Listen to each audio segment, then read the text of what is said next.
पाहतोय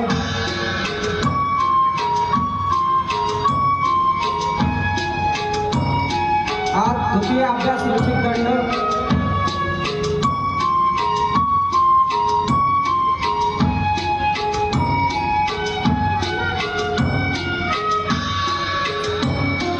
या प्रकारचे दंड जर आपण केले तर आपल्याला कुठल्याही प्रकारचा शारीरिक नव्हे तर मानसिकही त्रास होणार नाही।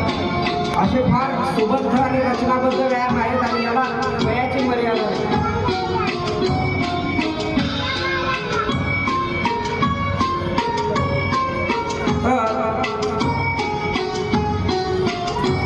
हा चक्री दंड आहे। आपल्या प्रशिक्षण केंद्राचे प्रशिक्षक मनी दादा आपल्याला हे सगळे व्यायाम प्रकार दाखवत आहेत, समाधान दादा दाखवत आहेत। तर असे रोज 10 ते 15 जरी दंड आपण मारले तरी शरीर फार सुदृढ बनू शकतं।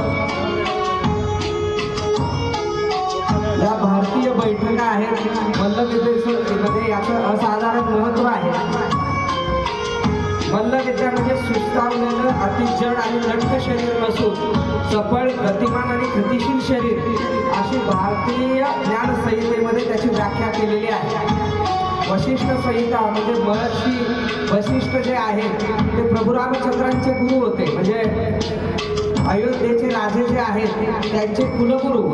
तर त्याच्या वशिष्ठ संहितेमध्ये भारतीय व्यायाम प्रकारामध्ये हा सविस्तर अभ्यास पाहायला मिळतो।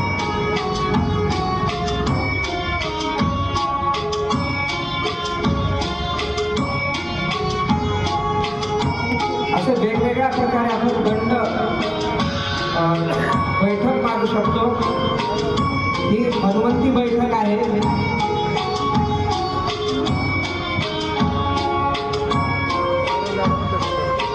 श्वासाचं, शरीराचं आणि गतीचं संतुलन यामध्ये महत्त्वाचं असतं। पाहायला जरी हे प्रकार सोपे असले तरी करताना आपल्याला फार उत्साह आनंद देणारे हे प्रकार आहेत।